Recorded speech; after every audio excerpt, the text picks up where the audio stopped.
Hello everybody, I am the Fluffy Sassquatch, and welcome back to Shadowrun Hong Kong. Let's go get SINless, shall we?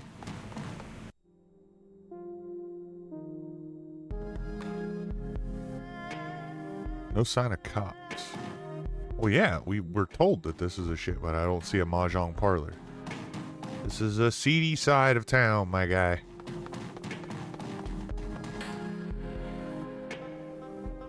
A massive steel security door is set into a bunker-like concrete wall. There's no sign or identification of what this place is. A battered intercom is encased in a cage of welded steel and armor glass. Grainy letters are barely readable on the screen. Chrome Alley, medical services and mechanical repair. Premises protected by deadly weapons and infectious diseases. We're gonna walk away just now. I want to explore a little bit more before I go messing with stuff. I'm sorry if my voice sounds a little bit weird. It's starting to rain a lot where I'm at, and allergies are flaring up like crazy. I'm taking my daily meds for it, but I'm still a little... Voice is a little scratchy, nose is a little clogged, so I sound a little awkward. I apologize. More awkward than I normally do, I should say. Right, let's see if there's anything, like, lootable around here.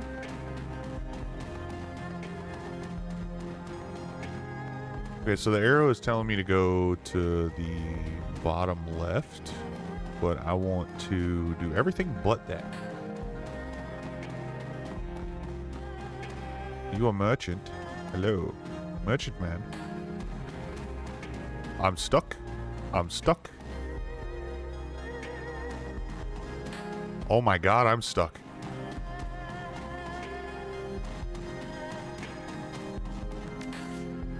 Well, that's the fastest reload I've ever had to do.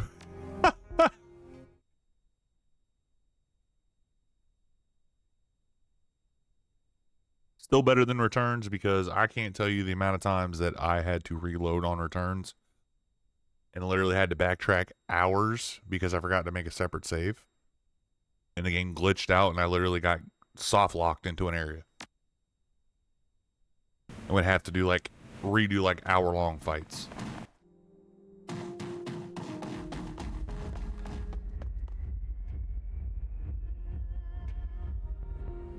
It's close enough, friend. The club is members and invites only. I suggest you move along. Gotcha. Okay. Yeah, we're not gonna try to smooth talk our way to that. Like, we're new to this, but we're not dumb. The thug looks at you dead-faced. Despite his street clothes, he wears a high-tech earpiece. The entrance to the walled city is closed to foreigners. Okay, well, that was abrupt and fast. Let's not get stuck on some oranges, shall we? That would suck happening twice in a row. Ooh. No shinies I can loot, man. I want free monies. Give me free monies. The original name has been sloppily painted over with black paint. Newer but somewhat weathered characters have been painted in bold brushstrokes and read Bolt Hole. Sounds like butthole. What's up, seedy people on the docks? There's literally nothing I can loot.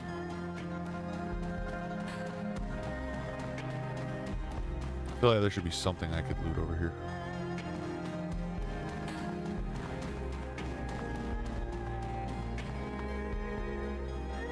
Just off the docks, you spot a sea-worn man with a smile that's almost too wide for his head. His teeth shine white against the thick black bush of his beard. His clothes are a myriad of colors, patterns, and fabrics.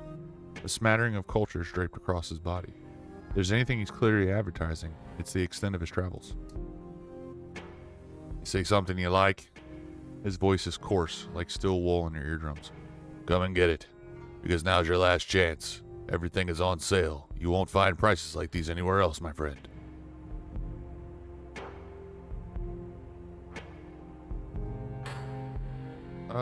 You know what?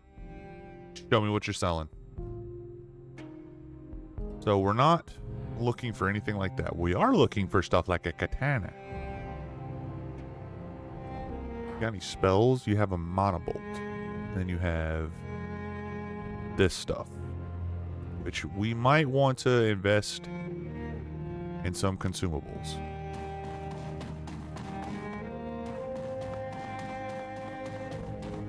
But we are purely melee, so I think I'm just going to stick to that. Once we start getting more, what's the word I'm looking for? Unarmed abilities. Okay, so there's the Mahjong parlor. Finish looking around a little bit. Go upstairs? Nope.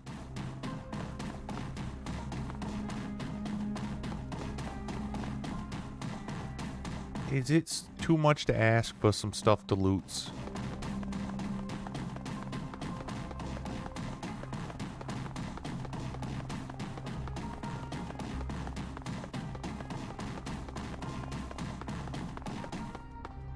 The insulation on these heavy wires is cracked.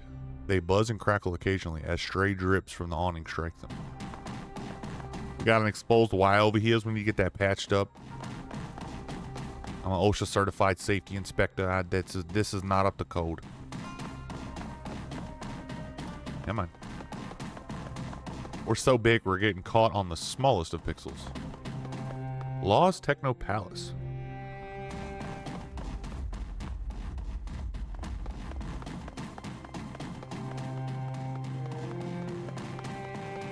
Let's check out the intercom. I already know what all of that says. Press the buzzer. There's a crackle of static, then a brusque voice answers. What do you want? The voice's Cantonese is precise, but the accent sounds American. Is this the medical clinic? No, it's a chicken factory. What do you want? I'm looking for a medical clinic. Yeah, that's me. But listen, guy. I don't know you. I don't like people I don't know. Who sent you?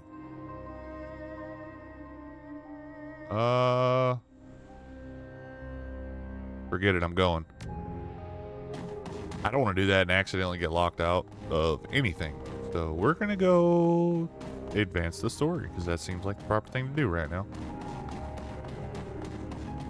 Nope. One more level down.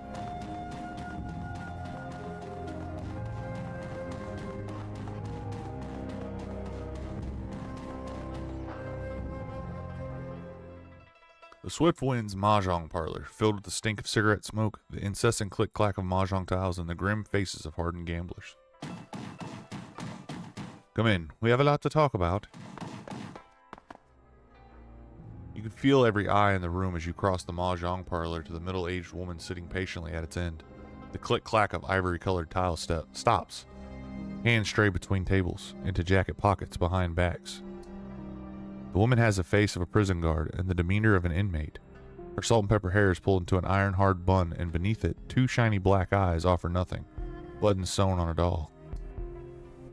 A nearly empty bottle of something foul rests on her mahjong table. Nestled between a pair of dirty shot glasses, tiny puddles of brown linger at their bottoms. Gobbet and Isabel stand on either side of the table, heads lowered, shoulders slumped, hands clasped.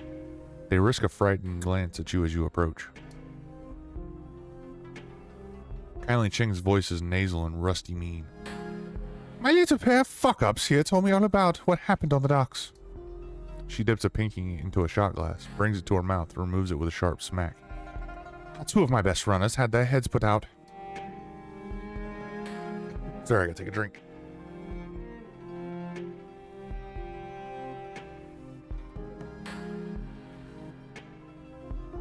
Oh, a little bit better.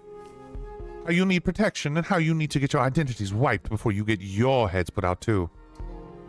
Potentially leading the heat to my front door, placing me and everyone in my employ in danger. She fingers the rim of her glass. So wise. So very, very wise. The young shaman's eyes never leave the floor. We're sorry, Auntie. We thought... Her eyes flash. You mustn't speak until you are spoken to, Gobbet dear. The smile turns mean. And since you are one short hair away from being dumped in the river chained to Isabel's corpse, I suggest you let your new friends here do the talking for a while. Does that make sense to you, dear? Her triacal voice is back, sweet, nasal, and grinding. Dark circles ring Gobbet's armpits. Yes, Auntie. Ching inclines her head. Ching inclines her head gently. Very good. You learn so quickly.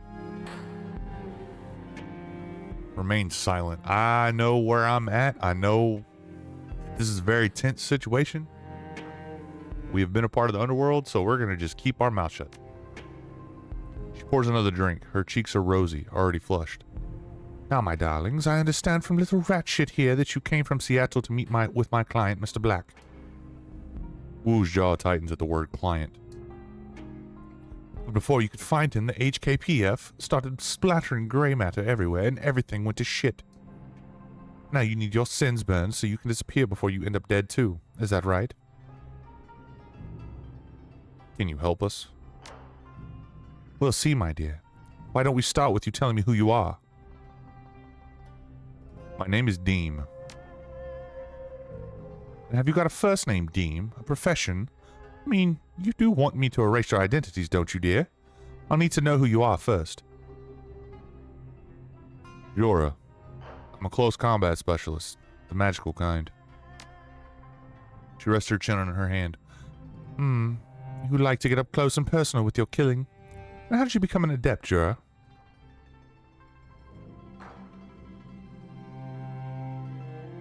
Picked it up young. I've been in the cooler for a few.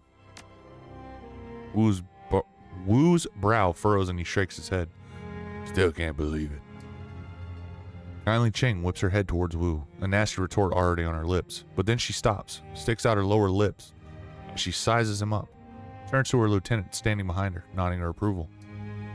Looks like the gun show is in town. What's your name, gun show? Wu's focus remains straight ahead. Duncan Wu. I'm a cop. Lone Star. I hear there were some fresh corpses found in the docks tonight. Smugglers, I believe. Didn't sound like the Hong Kong police when I heard about it.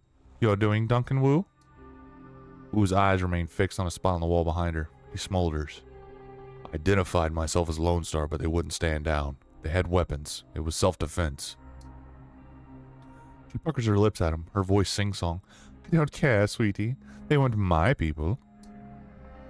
But now I know you're a life-taker, Mr. Gunshow. You and your friend here. She begins arranging mahjong tiles on the table in front of her. But now I'm curious. Why were you meeting Raymond Black on the docks tonight? He's a friend. Said he needed our help. Ching's black eyes flash. Really? You have a lot of 65-year-old friends who you'll fly around the world to help? He raised us. Raymond Black is our foster father. That makes her pause. Ching lifts her bottle of swill and eyes the label, connecting the dots in her own head. Interesting. A look of disgust passes over her face. Sorry, kids, but he was looking like shit when I saw him. Eyes half open, dark circles around them, dragging his feet, the whole bit. She tisks in displeasure. Your foster daddy was in a bad place. Tell us everything you know about him. Kindly Ching rests her eyes on you for a long time. You can feel the room filling with uncertainty and anticipation. Riot Boss speaks patiently as if to a child. Perhaps you misunderstand our relationship, Mr. Deem. You don't interview me, I interview you. But I will indulge you this one question since poor Duncan Wu here looks so worried. She eyes you for another moment and then continues. From what he said, it sounded like he was having nightmares. He would stop in the middle of a sentence and mutter something to himself. One time it was about the walls breathing or something, another time it was about bad teeth. Thousands of teeth. Another time it was about teeth. Thousands of teeth. I remember him drifting off near the end of our meeting. It looked like he was somewhere else in his head. He said I left prosperity in there. Then Nightjar put his hand on Mr. Black's shoulder, asked him why he wanted to go into the walled city so badly. That seemed to bring him back. When your old man opened his eyes, they were full of tears. But he muttered something else I couldn't make out. I'm so sorry, I'm trying to speak faster than I'm reading. She pours herself another shot, tosses it back, and rubs her belly. Your daddy got really irritating after a while. I could imagine. She grabs a long, slim cigar from a pack on the mahjong table, lights it. Alright, let's get to it. She exhales smoke and points two fingers at you and Wu. You two need your sins burned, and you need them burned fast. Hong Kong dragnets are bad news. When they roll in force. Armored personnel carriers, heavy armor, heavy weapons, sorcerers, the whole thing, and they aren't coming to arrest you. Folds her arms across her chest, the thin cigar bobs in her mouth as she speaks. The good news is I can help you. With a wave of my hand, I can have your sins disappear. But you need to understand, my darlings, is that what you're asking for is not a simple request. Burning a sin isn't just deleting a number, it's wiping all reference to that number from all of the world's largest databases. It's masking your mugshot in their facial recognition database, so that the first camera you walk past doesn't bring them down on you like a ton of bricks. It's covering our fucking tracks so that the act of burning your sin doesn't lead them right to us. It requires contacts in numerous corporations and the UCAS government. Smoke rolls out of the triad boss's nose. It requires someone like me. Therefore, I need to make a choice. Takes another drag on her cigar and gently places her palm flat on the table. Do I kill you and dispose of your bodies before the cops come looking for you? Or do I help you burn your sins?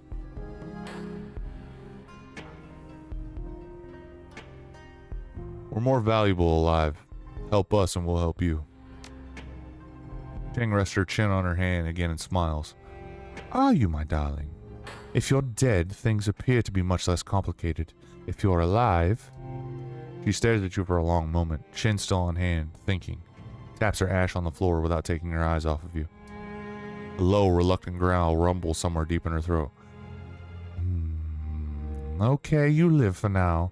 I'll put your sins to the torch. However, I'll need to call in several valuable favors within my network to do it, and those favors do not come cheap. Anli Ching stubs out her cigar. You will owe me. Whatever you say, Auntie. Don't roll over so easily, my darling. People will think you're an ass-kisser. It's unbecoming. I want you to deliver a message for me, to a business associate in the walled city. The Yellow Lotus has a strong presence inside Jura. Isabel can tell you all about it. Can't you, dear? Isabel grew up in the walled city. Isabel's eyes remain lowered. They collect taxes for the corporations, extort protection money from shopkeepers, run drugs, guns, people. They hurt people. We do those things, yes, but to be fair, we also operate the walled city's black market. Might not be alive today if it weren't for the lifeline that we provide. Isabel clams up tight. Jing picks up a mahjong tile and turns it with her fingers. There's a red pole, a sort of enforcer, yes, on the inside. His name is Strangler Bao. Bao is a strong man, a good soldier, but he has forgotten his place. I need you to remind him. Want us to make an example of him? Did I say that I wanted you to make an example of him? No, I want you to deliver a message. She tosses you a memory stick.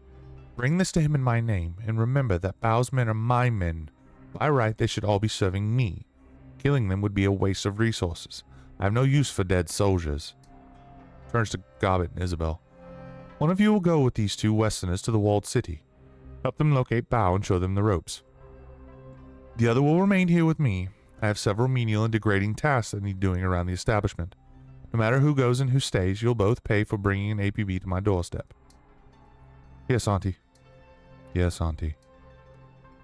Now, I'm going to go find out who ordered the hit on Nightjar and do some dentistry on him with power tools.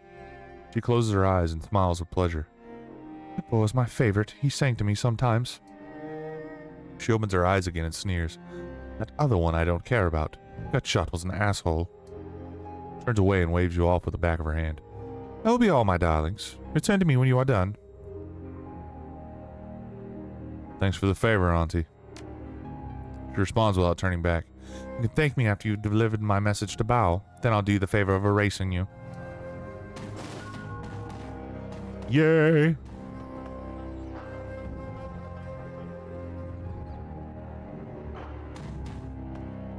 Can I? So one of them can go with us. So she's the shaman, she's the tech. I think I want to take the dwarf with me because she's got drones which add extra bodies without repercussions of them turning on you, because your summons can turn on you if they're not from fetishes. So we're gonna go ahead and ooh, we got points. We got 5, so really want some. I probably need to get my dodge up too. So let's go get Pommel Strike. And then we'll put level 2 in dodge. And then we're going to save, because I don't know if there's a fight coming up, and I don't want to risk it. The thug taps his earpiece, gestures with his head. Auntie Cheng said you'd be coming. You can pass. Uh-huh. So, just choosing your team. Okay, oh, so I can just choose them from here. Cool. Okay, I did say I want to take her. Yeah, she's got that pretty mini grenade launcher. Plus, she's a little bit more useful because there's a lot of stuff you can like dismantle in combat, like drones and stuff like that. So it's really good to have a Decker with you.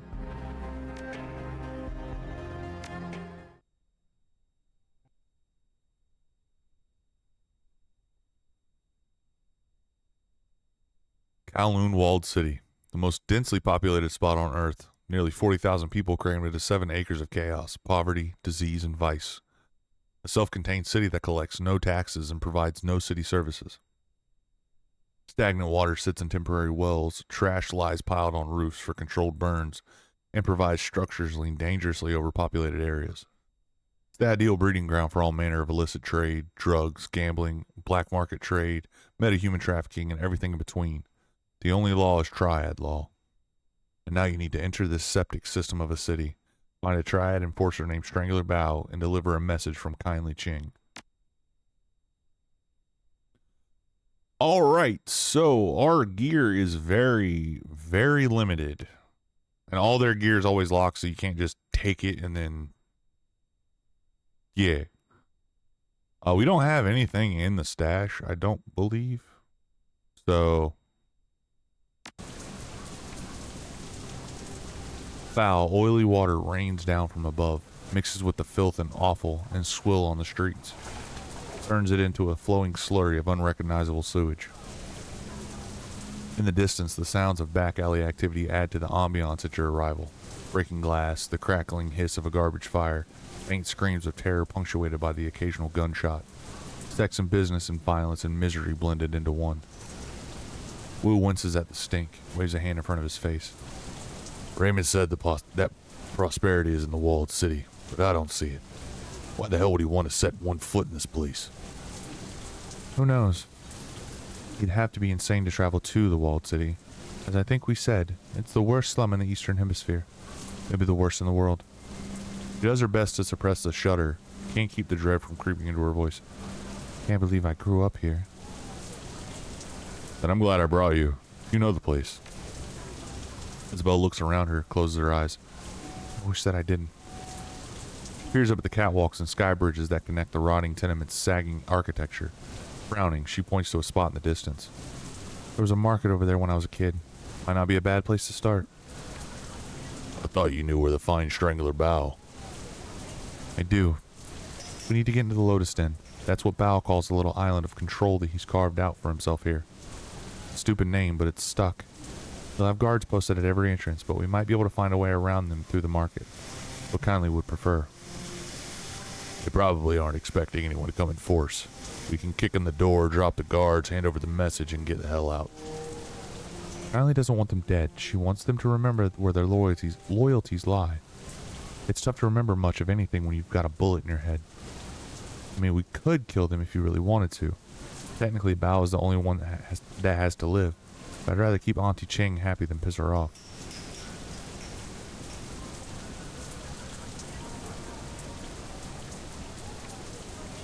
That'll be up to them. They don't try and kill us, they live. Got it.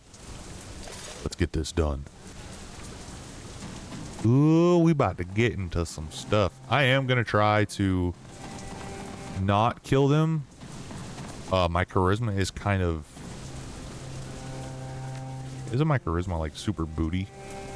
Yeah, my charisma is 1, bro. I probably need to get that up because it helps. Yeah.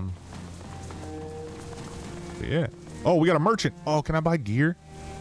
A bedraggled old woman looks at you from sewing on the sound of your approach. Clothing! I have good quality clothing for sale. What's the news here? Anything interesting?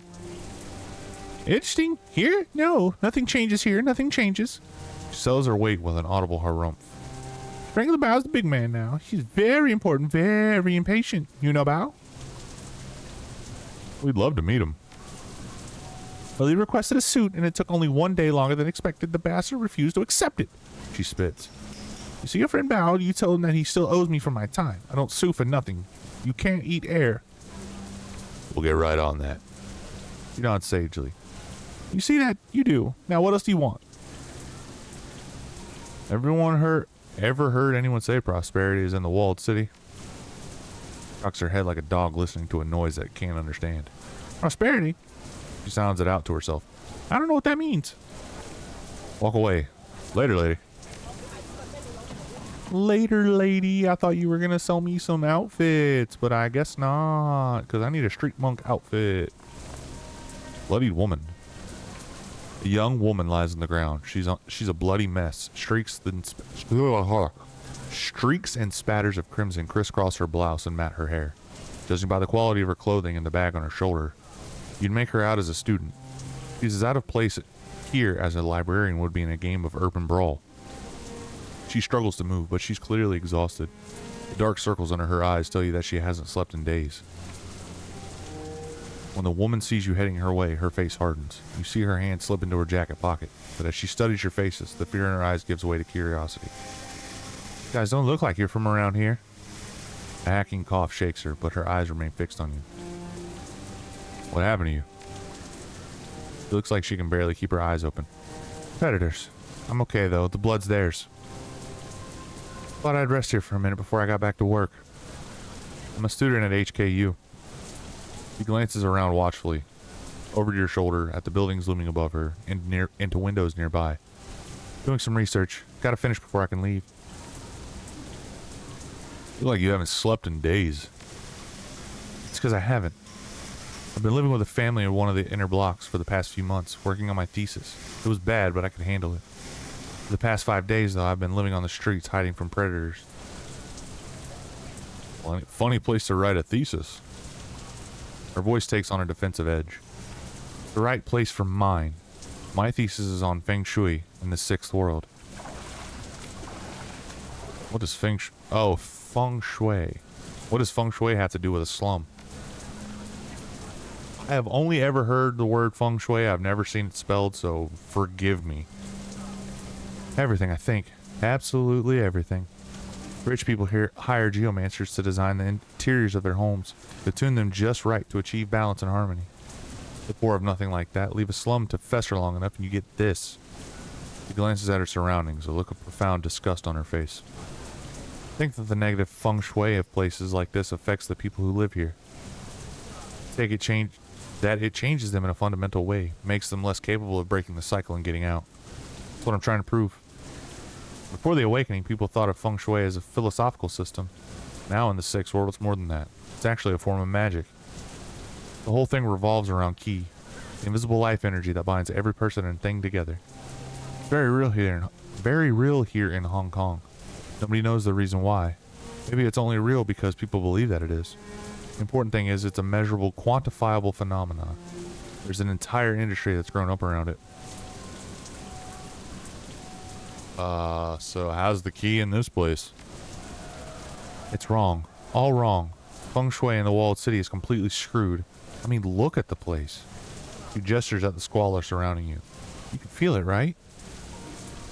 I felt that something was wrong the minute I walked in. Bad key, huh? Key needs to flow. Positive Feng Shui allows that to happen. If Qi gets pent up and trapped, it goes sour. That's what's happening here. The woman clears her throat and lets out a hacking cough. Effort requires a moment for her to recover before she speaks again. You know, I hate to admit it, but I could use some help. I started running and, well, I guess you'd call it an experiment of sorts. Nothing conclusive, just a few quick trials to support my hypothesis before I go into hardcore data gathering mode. There are only a few things left to do. If you could finish them for me, I could get it out of here. Fills out a crumpled piece of paper. Please, follow the notes on this sheet. Duncan takes the paper from her outstretched hand and examines it, frowning. Just say what you need us to do. I need you to make adjustments to the area's feng shui. My notes will tell you how. The goal is to remove sources of friction and to record the results. My hypothesis is that even small adjustments can have a measurable impact on key flow. If I'm right, it should improve and life here should get a little bit better. I'll see what I can do. No, sorry. No, we're gonna be nice. We're gonna be a smart ass, but we're gonna be nice.